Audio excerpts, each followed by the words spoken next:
শপত খাই যি হাৰি কথা কৈছে আৰু এটা জনগোষ্ঠীক টাৰ্গেট কৰি তেখেতে যিবিলাক ব্যৱহাৰ পাতি যিবিলাক কথা বতৰা কৈছে একেবাৰে সৰু ল'ৰাৰ নিচিনা কথাবিলাক কৈ আছে। এইটো আচলতে তেখেতে ফ্ৰাষ্ট্ৰেশ্যনত ভুগি আছে। তেখেতে মিয়া মানুহক মানে তেখেতে মুখ্যমন্ত্ৰী থকালৈকে মিয়া মানুহে শান্তি নাপায় বুলি কথাষাৰে মানে তেখেতৰ সাংবিধানিক যিটো পদমৰ্যাদা এইটো লাঘৱ কৰিছে। তেখেতে নিয়মমতে শ্ৰমোটো কেছ তেখেতৰ ওপৰত ল'ব লাগে গভৰ্ণমেণ্টে লৈ তেখেতৰ মুখ্যমন্ত্ৰীত্ব পদৰ পৰা খাৰিজ কৰিব লাগে। তেখেতে এই কথাটো শুবা নাপায়।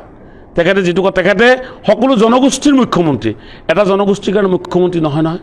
আৰু তেখেতে মিয়া মানুহক কিয় টাৰ্গেট কৰি লৈছে কাৰণটো কি? কেতিয়াবা ক'ৰবাত গৈ কিনে কয় মই মিয়া মানুহৰ লগত আছোঁ, মিয়া মানুহখিনিক মানে শিক্ষিত কৰিব লাগে, ডক্টৰ ইঞ্জিনিয়াৰ বনাব লাগে। যেতিয়া ডক্টৰ ইঞ্জিনিয়াৰ হয় তেতিয়া আকৌ কয় যে আপোনাৰ ডক্টৰ ইঞ্জিনিয়াৰ চব মিয়াই লৈ গুচি গ'ল। এই হোৱাট ইজ দিছ?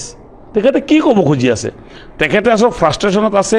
তেখেতে মিয়া জনগোষ্ঠীক মানে খেদিবৰ কাৰণে মুখ্যমন্ত্ৰী থকালৈকে তেখেতে শান্তিত নিদিয়ে। আমিও তেখেতক শান্তিত থাকিব নিদিওঁ। এই বেছি দিন নাই আৰু ৩-৪ মাহমান আছে তেখেত নিজৰ গাদীৰ পৰা নামিব লগা সময় হৈ আহি পাইছেহি। অসমৰ ৰাইজে সকলো জনগোষ্ঠী এইবাৰ তেখেতক বেয়া পাই আছে। তেখেতৰ যিবিলাক কথা বতৰা তেখেত যিবিলাক কথা কৈ আছে এটা জাতিক টাৰ্গেট কৰি কিনে মানুহে আপোনাৰ এই হাতমপুৰীয়া মানে এটা যি বন্ধন আছে অসমত, সেই অসমৰ সেই হাতমপুৰীয়া বন্ধনটো ভাঙিবৰ কাৰণে যি চেষ্টা চলাই আছে কিন্তু এইটো ছাকচেছ হ'ব নোৱাৰে। অসমৰ মানুহবিলাক চবে বুজি পায়। বুদ্ধিজীৱীসকলে বেয়া পাইছে, অসমীয়া মানুহবিলাকে বেয়া পাইছে, খিলেঞ্জীয়া মানুহবিলাকে বেয়া পাইছে। সকলো জনগোষ্ঠী আমি একেলগে বসবাস কৰি আছোঁ, ভাতৃত্ব ভাৱ মেইনটেইন কৰি বসবাস কৰি আছোঁ। গতিকে এটা জনগোষ্ঠীক এনেকৈ টাৰ্গেট কৰি লৈ কিনে অসমখন আগুৱাই লৈ যাব নোৱাৰে। এটা জনগোষ্ঠী য'ত নেকি আপোনাৰ 1 কোটি জনসাধাৰণ আছে, 3.5 কোটিৰ ভিতৰত 1 কোটি জনসংখ্যা য'ত নেকি আপোনাৰ মুছলমান মানুহ, এটা জাতিক মানে আপোনাৰ খেয় প্ৰতিপন্ন কৰি এটা জাতি শেষ কৰি কৰি তেখেতে বৰ অসম গঢ়িব নোৱাৰে। অসমখন আপোনাৰ দেশৰ ভিতৰত শ্ৰেষ্ঠ ৰাজ্যৰ ভিতৰত তালিকাত লৈ আহিব নোৱাৰিব। গতিকে তেখেতে যদি সঁচাকৈয়ে মানে শ্ৰেষ্ঠ ৰাজ্য বনাব খুজিছে তেতিয়াহ'লে এই জনগোষ্ঠীক কেনেকৈ আগুৱাই লৈ যোৱা যায় সেইটোৱে তেখেতে হেৰি কৰিব লাগে। তেখেতে 26ৰ বৈতৰণি পাৰ কৰিবৰ কাৰণে হিন্দু মুছলমান তেখেত এইবিলাক কৰিব নাপায়। এজন মানে মুখ্যমন্ত্ৰী পদত থাকি এইবিলাক একদম শুবা নাপায়।